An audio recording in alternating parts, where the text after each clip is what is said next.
Welcome back to Grow the Future, where we dive into the fascinating world of horticulture.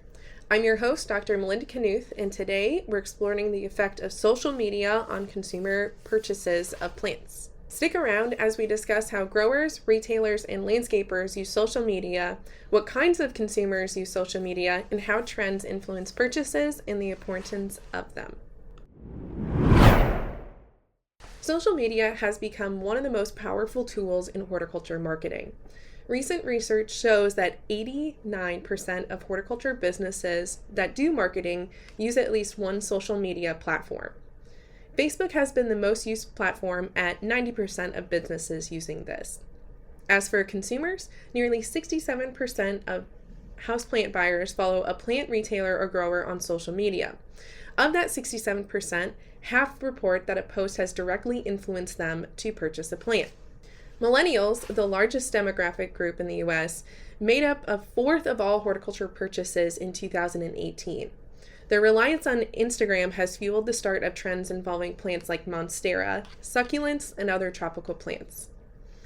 If you like this topic and want to dive more into it, tune into our previous episode where we discuss the rise of houseplant purchasing.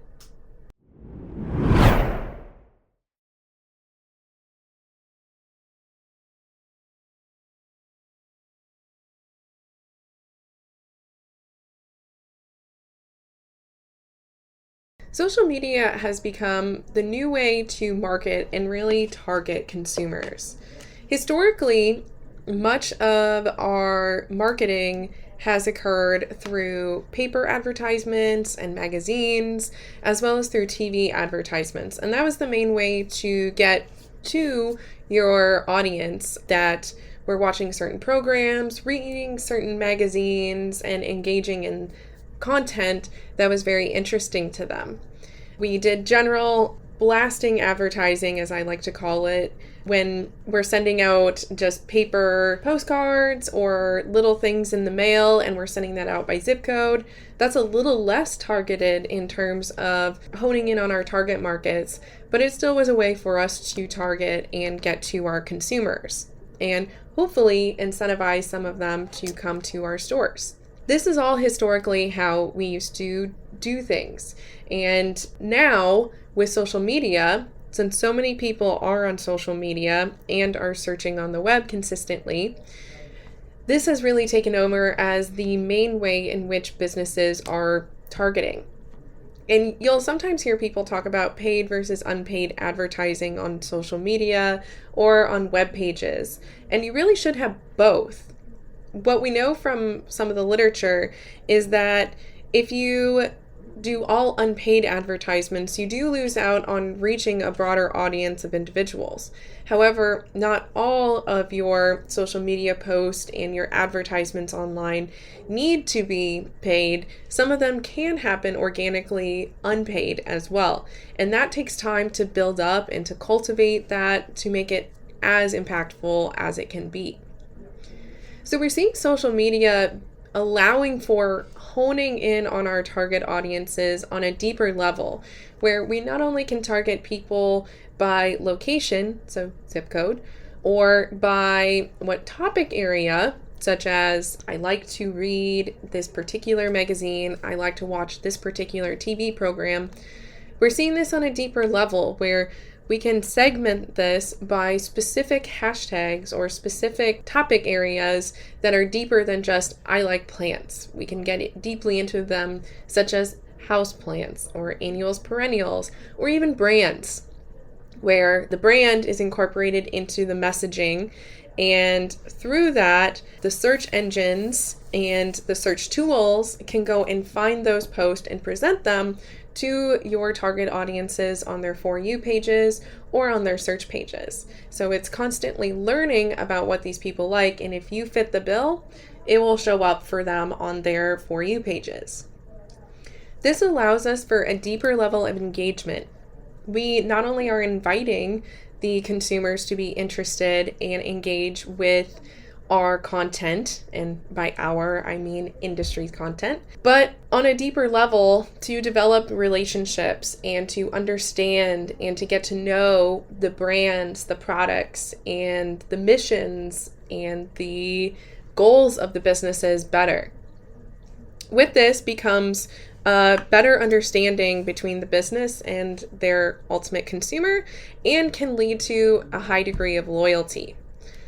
Now, I'm not going to say automatically off the bat, because you engage in social media, you're going to automatically have higher engagement and you're automatically going to have better loyalty.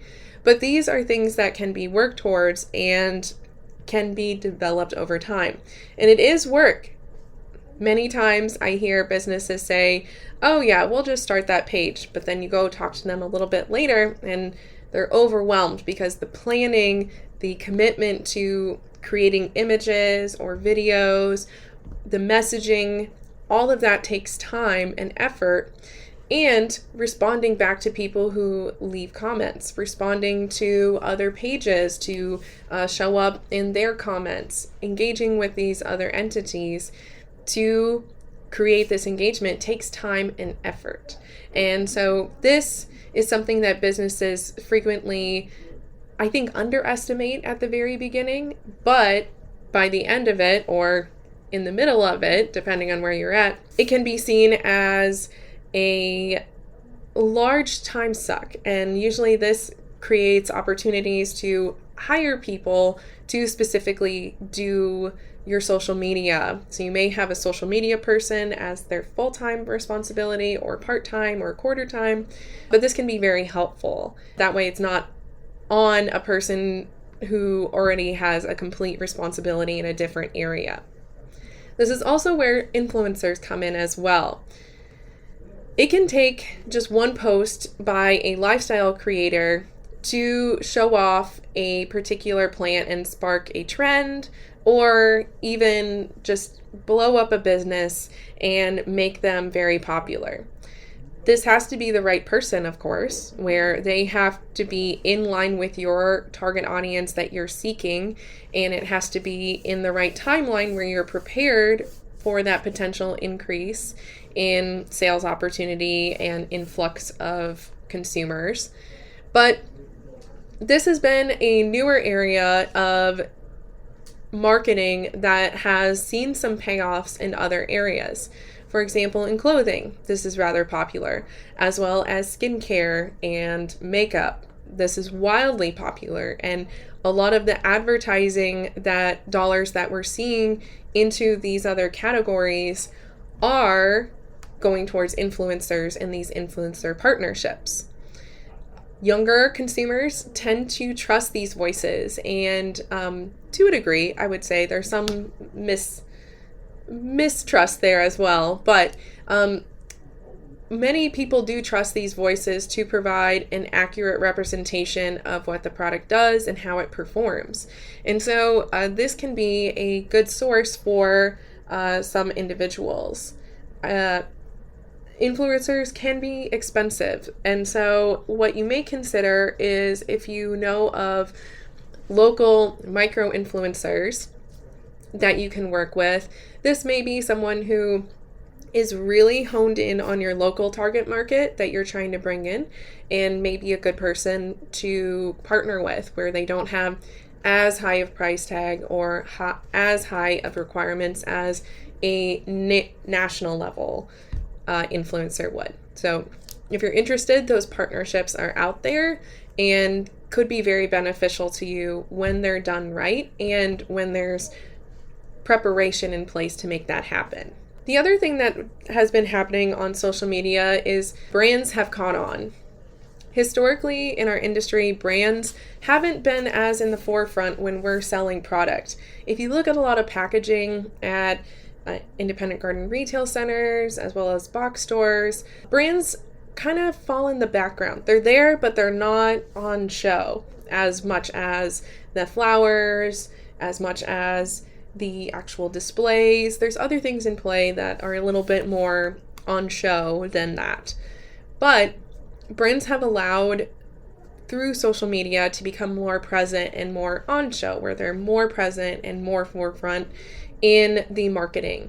And we're seeing this through partnerships. We're seeing this through sponsored posts, as well as giveaways. And what they're doing through these is helping plant products reach the right audience as well as the consumers being able to see these brands and learn what they represent, and if they align with them, seek out those brands then in the marketplace. A lot of times you will know that your social media is working because it will feel natural, and it may not feel natural to you who are curating it, but it will look natural when it's online and it won't appear to be forced. And this is where engagement is truly effective. For horticulture businesses, social media can be a strategic tool used to influence sales through utilizing their brand identity, engaging customers, and overall influencing sales. Studies show clear differences in how growers, retailers, and landscapers use social media. Growers and retailers are far more active online than landscapers are. Retailers spend the most on online advertising.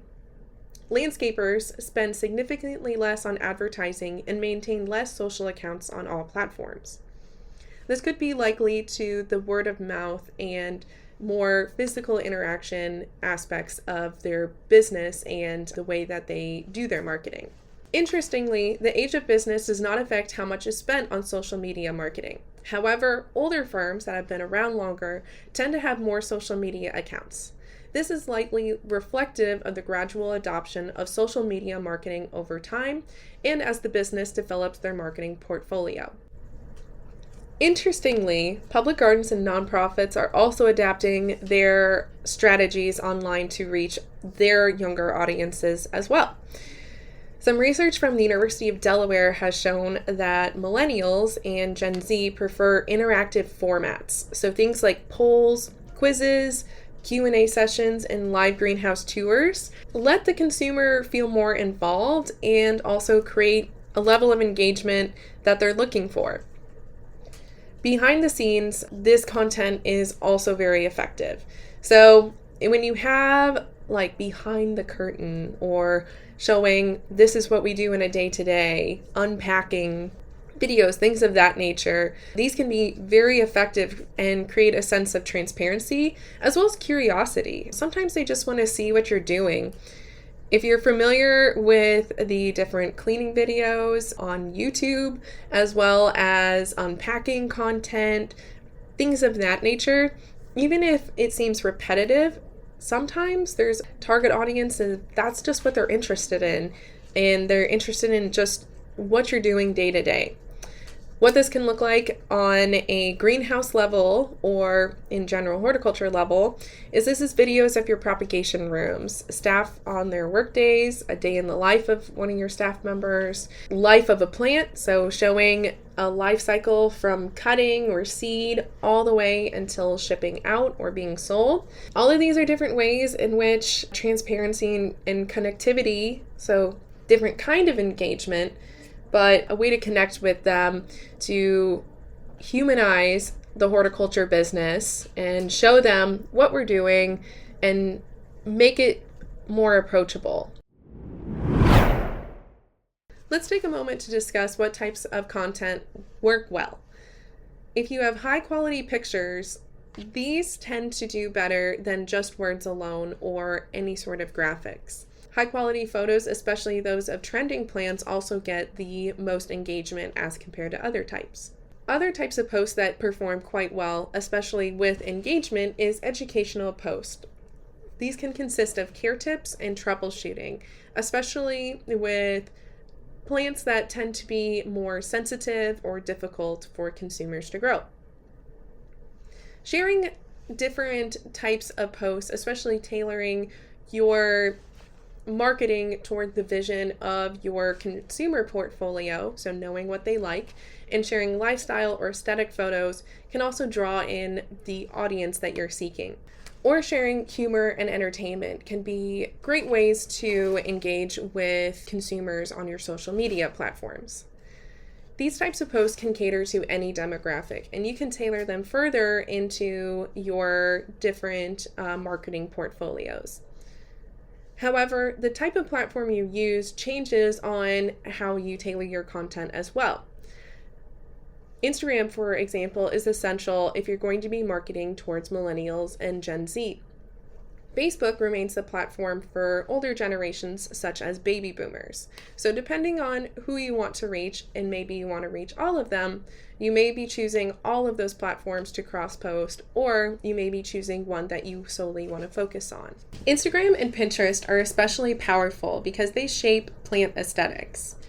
What we know from research is that Pinterest is one of the platforms that does influence how people purchase plants and why they purchase plants. So even though Pinterest is not the most active of the different social media platforms, within horticulture, it is important. When a user sees a styled plant picture, or the kind that influencers like to show off and post about, or they see something that's within their aesthetic, it creates a what if buy-in type of behavior. So they're usually, when people are interested, they will opt in some way. So on Instagram, that means that they'll follow or they'll like. On Pinterest, that maybe they pin it to a board that they're really interested in. And this is all largely based on aesthetics. With Instagram and Pinterest, there's not as much verbal content that's going on or written content. It is about the picture, and it is about the image. It's about what they're seeing mostly and how that aligns. And so that's something to consider, is that think about for each of the platforms that you are present on, and what is the main function. So with Facebook, it's a connection application. So the intention of that is to connect people. So what type of content are you building that's connecting? On Instagram, it's about the image. So how are you presenting the content that is aesthetically pleasing? It can still have educational content to it, but the main function of the application is for pictures. The same thing is true for Pinterest. So that's visualizing together on different boards things that are aesthetically the same or align with the person that is pinning them to their individual boards. The whole point of them is to make vision boards of sorts. That was the original intention of the app, and still carries through in a lot of the ways in which Pinterest functions. If we look at X, formerly Twitter, the function of that was short statements to put out to an audience to educate or share news information.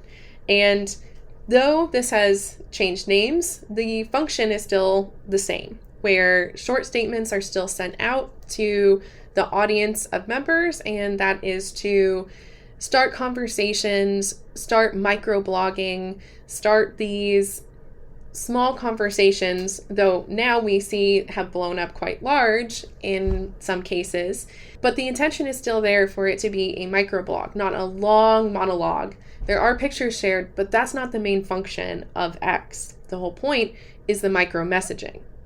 So thinking deeply into what is the function of the application, or the platform in which you are present on, what is the main function of that? And are you ultimately serving that function? And then secondly, are you serving it in a way that aligns with your target audiences? So those two things need to be in congruency in order to be successful. As stated before, transparency matters. More and more, this is an important factor for consumers. And as I've said on previous episodes, and if you've heard me speak in public, I've also said a similar thing. There's not as much trust among institutions, whether that be businesses, the government, teachers, doctors. There's not as much trust among these entities as with each other. People trust their family and friends and what they say more than they do other entities. How this works in business is that just because you say a statement doesn't mean they're necessarily going to believe it. So transparency here really makes a difference. So sharing clear information about the plant size, the difficulty level, expected growth, how vigorous it is, if it was grown with any sustainability practices, if it was grown with any other features that are really important to share. Sharing this type of information is critical to share and align with your brand. So who we are, what we stand for, and we're backing up what we say that we're doing. So providing this information up front and including it in online content can help build that trust faster, and transparency is one of those keys. You can also do this, as stated before, through doing a day in the life type videos or different just kind of peek behind the curtain type content. And this also builds transparency without you having to build all of this dialogue, written dialogue, or even a curated dialogue on how what you're doing aligns with your branding, aligns with what consumers are interested in. Sometimes it's just showing what you do instead of telling them what you do. In addition, and lastly, educational content also really thrives here. And so if you do want to get more into a curated dialogue or written dialogue, educational content does really well in this space as well. So reels, short videos, as well as did you know type posts are quite popular and can help a lot to share educational content. What this does is it makes the plant care seem accessible and doable, and it puts less of the effort of learning onto the user, and meaning instead of them having to go seek out that information, you're providing it and you're helping them and you're showing that you care about the success of the purchase of these plants. TikTok, that platform, has been very effective on this, and this has been across different industries, not necessarily just in horticulture, where people are using humor, quick tips, plant hacks, and spreading these messages, which are sometimes even 30 to 60 seconds in length. It's not very long, but they share these and kind of churn them out rather quickly, and people find these easy to access, easy to follow, and if they're humorous or have some sort of trending type style to them, they're enjoyable to watch as well, which helps out with getting more views and getting more interactions there. Personalization is becoming a major component of plant marketing. Research in clothing marketing shows that ads featuring influencers who match a consumer's demographics significantly increase the relevancy and credibility perceived by the consumer. So, for example, if you were going to have a popular figure who endorses a plant, like a low-maintenance succulent, followers may mimic them and purchase that plant. There are quite a few plant influencers online, in particular on Instagram, who cater to and talk about different popular plants that are going on. We see this phenomenon in effect also with the rise of Monstera plants historically. Social media has created plant trends and drives a lot of these purchases and requests from consumers. And so this is also where we've seen the rise in Thai constellation and other really popular plants in the houseplant category in particular. A business could hugely benefit from using personalized marketing in their marketing portfolio. Some recent horticulture advertising research shows that people-centered ads, such as advertisements where there's a person who's physically in the picture or the image or the video interacting with the plant, outperform plant-only images. This is a phenomenon that has been used across all different platforms, from selling alcohol to selling vacations to selling plants, and it works really well. And what it does is it puts the person into the equation instead of just looking at the plant by itself. So it's like inserting "this could be you" type subconscious behavior into the decision and looking of the advertisement. If you want to take it a step further and add a little razzle-dazzle, you can endorse it further by matching your target market's age, ethnicity, and lifestyle. And this creates what's called visual congruency, and it's very powerful for people who engage on social media. So it's kind of like a brain hack where you're further saying, this could be you. Look at you in this advertisement because this person is really similar to you. Facebook groups also play a large role in the overall social media community for plants. And this is where that interaction really comes into play. So the primary function of Facebook is connectivity. And so these large groups of thousands of people together will share among themselves nursery recommendations, organizing exchanging of plants locally or shipping between each other, and helping each other out troubleshoot their own plant issues. We see this as a great way for people who are enthusiastic about a particular interest can get together and discuss different things around plants. And I highly encourage you to infiltrate these groups. So not necessarily post yourself, but go in there and just look at what they're talking about. What are they interested in? What do they complain about? What do they want? What are they puzzled about? These are all very helpful data points for you to see what are the common person struggling with when it comes to plant care. And this is where you don't necessarily insert yourself as an organization and try to sell on these groups. From experience watching that, it does not go well.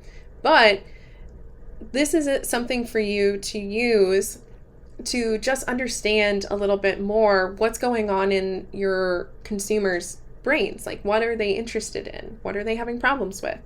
And that can help you know what to target and what to discuss on your own social media platforms, because you can answer those questions. And even though you might not say, oh yeah, I got this idea from this Facebook group, you can still reference that, hey, people online are talking about this, so I want to contribute to this discussion, and here's some educational content, here's a funny video addressing that, here's a how-to video on how to do this, or simply, hey, a bunch of people are wanting this in online spaces, we have this cool product, you should come buy it from us. So it can be just simple things like that, but you can use these types of tools, even if it's not the primary function to spy on your consumer, you can still use these to understand and get to know them a little bit better. I do this all the time as a researcher. I'm in these online spaces just so I can understand them as well and what they're interested in and what they want. And so I encourage you to consider looking at that as well. All right, so let's get down to why does it matter? So social media has clearly become a central driver in different types of marketing for horticulture firms. It influences what consumers buy and also appeals to where they shop, how they find businesses, how they also engage with different content, including looking up where they want to buy plants and who stocks the plants that they're seeking. Plant parents join Facebook groups, make and follow Instagram accounts, and watch YouTube videos and tutorials related to many plant topics. And these types of loyal plant purchasers and plant parents, as we call them, are heavily involved in social media. And so to engage with them, businesses also need to be on the same platforms as their potential consumers. Social media doesn't appear to be optional anymore. It is essential to driving a strategic marketing strategy and building a brand that consumers can engage with and that they care about. Many of our consumers who are engaging in these online spaces are very concerned about the climate resilient gardening, native plants, pollinator friendly landscape, indoor wellness spaces, and different types of packaging. And these values shape what plants they buy and what businesses they support and where they research where to get their plants. So aligning yourself with what these online consumers want, especially if you have an online presence through an online marketplace, is very impactful and can help. When you use messaging that aligns with what consumers want, from not only listening to them, but understanding through different platforms what they're interested in. So for example, if you know that many of your consumers are interested in low water plants, Use that messaging in your social media. Use that messaging on your website. Make it easy for search engines to find that type of content and route your content you're building to your target audiences as you build your audiences.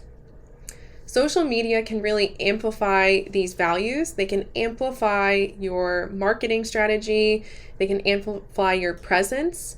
And understanding how to harness this is very helpful to many horticulture businesses. It's just a matter of understanding how, as well as taking the time to do it well. But the payoff is definitely there and worth the time. Thanks for joining me again for another episode of Growing the Future. Be sure to subscribe, share with a fellow plant lover, and tune in next time as we continue to explore the world of horticulture. Until next time, keep growing.